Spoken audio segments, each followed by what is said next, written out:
Hi guys, I'm here tonight to tell you about one of my favorite stories that had my kids read and I was read to when I was little. And it's Maurice Sendak's Where the Wild Things Are.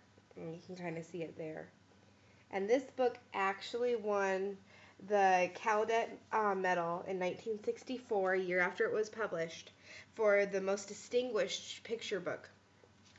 And it's really has a really fascinating history. I kind of looked into it when I was reading it and tonight. And did you know that Sendrak's mother used to call him Vuldicher, which is Yiddish for wild thing or wild animal.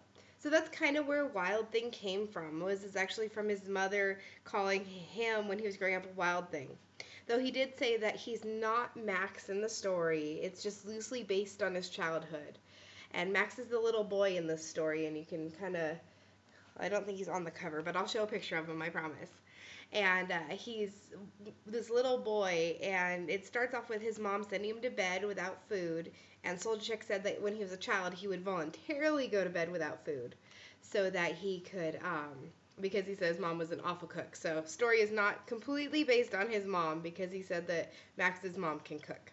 So, and he got in trouble, and so he couldn't have dinner. So the story starts out with Max going to bed and being hungry because he got sent to bed as a punishment. And then he's kind of pouting in his room. And then all of a sudden, this forest just comes out of nowhere. And he's able to meet these wild things. And you can see one of the wild things right here. Oh, right here on the book. And so after that, he's able to take to this land where these wild things are. And it's just really fascinating. And I love, as I said, the detailed artwork is kind of amazing. And this artwork has been bashed a little bit about it being too dark and dreary for children. But I really think it's great for children to understand and like. I know my kids like it and they're not scared by it at all. They think it's really fun and neat.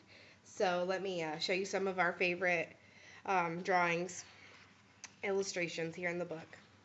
So this is one of my favorite ones with Max and the wild things. You can kind of see it there. It's kind of fun. And one of the pages I'd like to read you is, and when he came to the place where the wild things are, they roared terrible roars and gnarled their terrible teeth and rolled their terrible eyes and showed their terrible claws. And even though it says they're quite terrible, me and my family don't find them very intimidating or scary at all. In fact, we find it kind of the opposite. They're kind of cute, we think. So we kind of agreed they're kind of like troll dolls, the cute, ugly. So we think they're really fun. And I just think that this is a great book and one that is a classic and should be had in anyone's library. And I think it's kind of fun to know the little history behind it. And so definitely recommend on getting this. And I hope you read and find out the ending of what happens to Max and the wild things. Thank you. Have a good night. Bye, guys.